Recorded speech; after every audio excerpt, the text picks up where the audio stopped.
দাদার সঙ্গে দেখা করার নাম করে অন্য কারোর সঙ্গে দেখা করতে এসেছে ক্যাফেতে?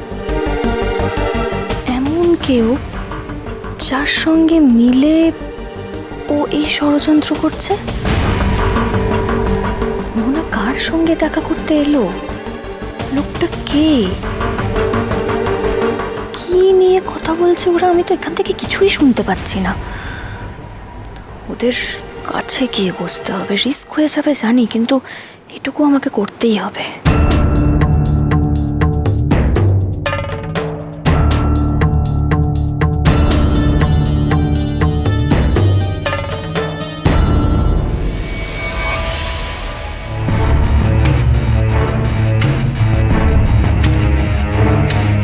Thank you.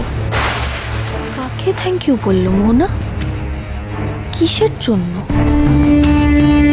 যেভাবে সবসময় আমার পাশে থেকে আমাকে সাপোর্ট করে। কি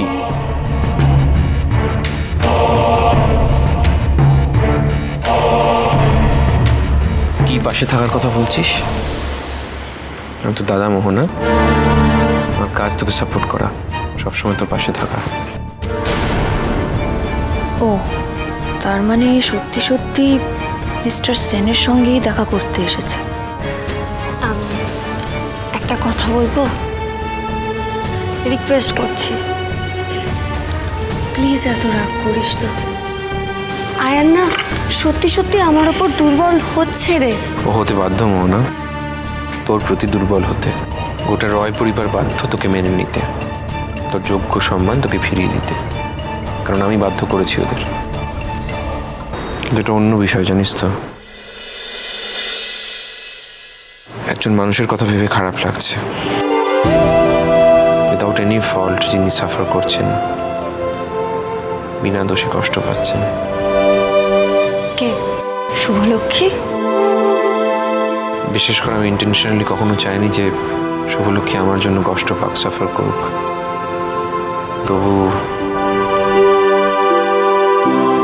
আসলে কি হয়েছে বলতো, তোর না শুভলক্ষ্মীর প্রতি সফট কর্নারটা এখনো থেকে গেছে,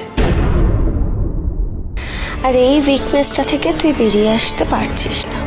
আচ্ছা একটা কথা বলি, যে আমাদের জীবন থেকে চলে গেছে তাকে নিয়ে ভেবে কি কোনো লাভ আছে? এখন যদি তুই তাকে নিয়ে ভাবতে বসিস তাহলে তো আমার লাইফটা কিচ্ছু হবে না। অন্য কারোর জন্য তোর লাইফটা আমি রুইন্ড হতে দেবো না, আই প্রমিস। বুঝি শোন না, আজকে না আমার একটা মিটিং আছে, বুঝলি তো? যার সাথে মিটিং আছে এখানেই আসবেন, আমি আবার কথা বলে দেখে নিই। হ্যাঁ, আমাকেও অ্যাকচুয়ালি বেরোতে হবে, আমার একটা কাজ আছে। তুই যাবি কিসে? আমি একাই চলে যেতে পারবো, Sure. একদম টেনশন করিস না। ঠিক আছে, সাবধানে যাস।